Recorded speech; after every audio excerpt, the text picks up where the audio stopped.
Hey everybody, congratulations! You're ready to submit your evidence for one of our CLS or Classroom Learning Systems courses. We can't wait to see what you've been up to.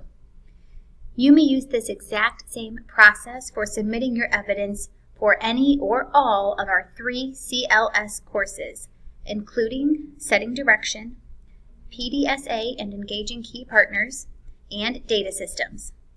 Let's move on with a tutorial to see how exactly you submit your evidence. So I happen to be on the Setting Direction site right now, so we're going to play along with Setting Direction, even though again this process can be used for any of these courses. So at this point, you have visited the home page, the rationale page, and you've completed your learning through the content pieces and the exploratory stations. Now you are here at the Submit page, and you'll see the title at the top. You will likely have some sort of reflection to do up at the top, and we're going to skip down a ways down to action step 2. This is that exact same process to follow for each and every course. So to submit your evidence, you're going to follow these steps.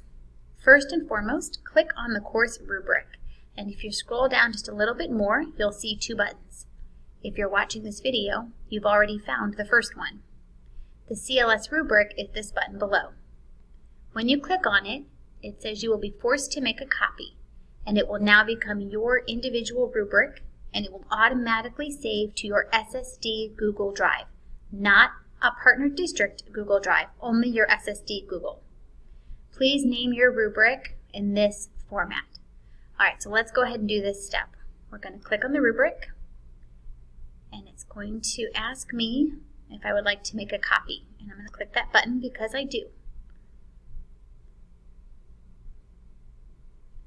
And if I forget exactly what I want to name it or that format, I can always click straight back to my directions using the tabs at the top. So for example, I see my rubric. This is where I'm going to change the title, and I know I need to change it away from that. So I'm going to go up to my tab here.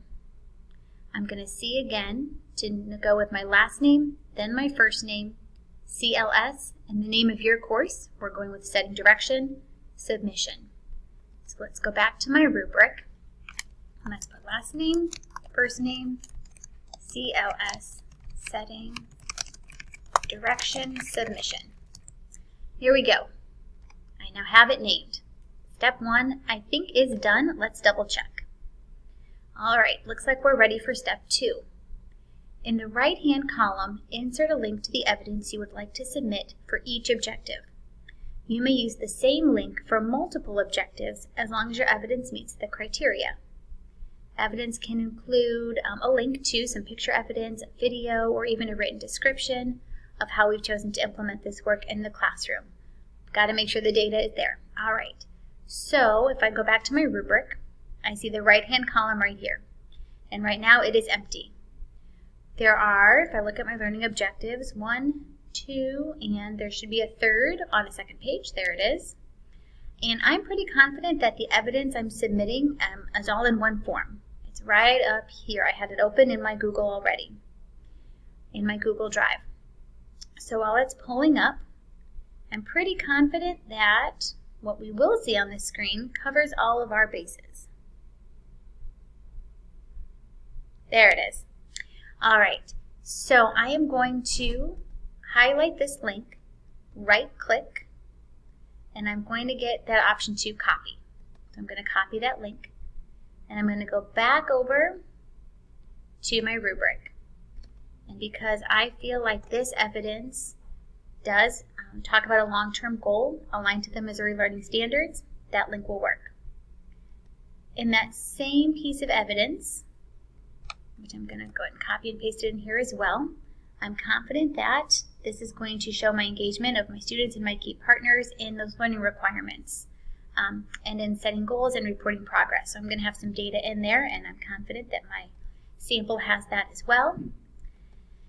And because my sample is in the form of a rubric, in the form of a newsletter, that shows my one of my ways that I am going to help build relationships with my students, families, and other key partners.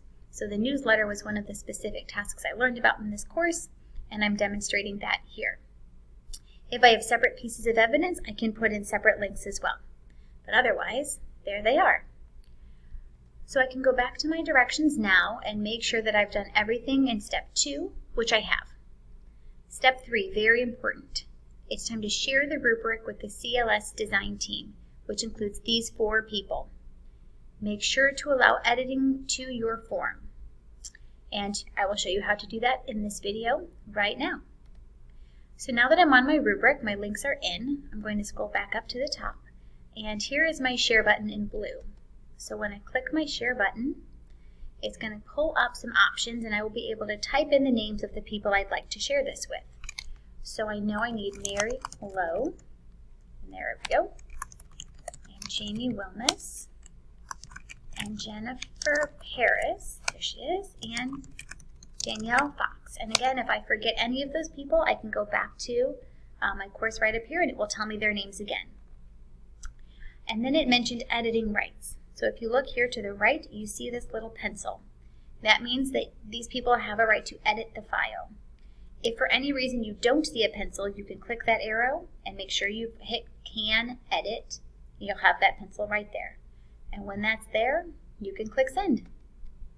And your job is done. It has been shared with all 4 people. So when I go back to the site, I've now completed step 3. And just to double check step 4, you will see feedback from the CLS design team directly on your shared rubric within 2 weeks of the course deadline. So now that you have this rubric saved in your SSD Google Drive, you can access it at any time to see the feedback from your CLS design team. And if you have any questions along the way, feel free to reach out to your facilitator. Congrats again, and can't wait to see what you've been up to.